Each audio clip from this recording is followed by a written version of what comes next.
Well, that's a wrap on the Indy Airstrip attack today. Car's safely back home, no worse for the wear. Drove an hour there, made 5 passes in total, two of which were nearly complete but aborted at the end due to a bad driver mod and not being able to make fifth gear. We're not going to talk about that. And then drove an hour home with the air conditioning on. Car held up great, ran great. Highest oil temp was 216. Highest coolant temp was about 172, 176. Got a little dirt on her. Got some rubber in the back. I got aggressive with some of the burnouts. Yeah, I can't say enough good about the car. Held up great. Best pass of the day was a 160.94, almost 161. Had a 158 on my first pass, had a 155 on a nearly aborted pass, but I got it into fifth. Learned a couple things. I hate the clutch that's in it. I just can't launch the car with it. It's too grabby. I'm used to street twins and F bodies that are buttery smooth and can be slipped a little bit. This is a monster, and it doesn't slip. It gets very grabby and it causes issues. The other part is those big Nitto NT05R drag radials are not enough to hold the horsepower. First and second gear are all over the place, as you will see in this video. But I will say it's very entertaining to let somebody get several cars ahead, pick up a head of steam in third gear, and go sucking the wind out of them on the way through. It was a pretty good time. So without further ado, I'll get into the in-car videos. There will be links below to timestamps for the shift sector videos where there's external views of the car. The first pass is worth watching because I go screaming by that Mustang and you really see how much speed the car picks up from outside. So I'll have links to 3 of the passes. I'll have links to the first, third, and fifth pass if you want to hunt down or first, second, and fifth. If you want to hunt down 3 and 4, be my guest, but they were nothing to write home about. So without further ado, here's the interior videos.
So as you can see from the videos, for an 800 rear wheel horsepower car, I've got some work to do. It should be making it higher. I will say the air was hot and sticky today.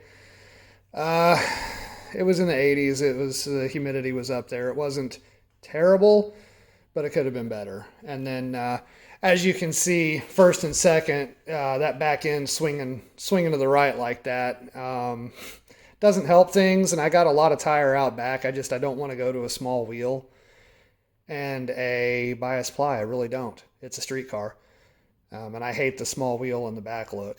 But had a blast. Wish the videos were better. Wish I had been more astute with my GoPro usage. I'm kind of mad at myself, especially for not getting that last pass, because I chewed up that Camaro pretty good on the back end. Huge shout out to my buddy Ben. He really hooked it up, giving me this ticket, and I can't thank him enough. Had a blast. Wasn't planning on doing it, but with his car not running, he tossed it to me, and I said sure. And he could have sold it and made money off of it too. So really huge thanks to him. Planning on doing it next year. Going to make some changes over the winter, I think. Maybe tweak the suspension a little bit, try and get the back end to hook up a little better. Might get around to doing the short block refresh this winter. Would love to get around to doing the fuel system and just doing a full send on it, but we'll see how it plays out. There's money involved, and I got other things that I like doing. But for now, that's it. Had a blast. Hope this gave a little bit of insight to what these kind of cars are when they get to this level. And if you got any questions, feel free to reach out. Thanks.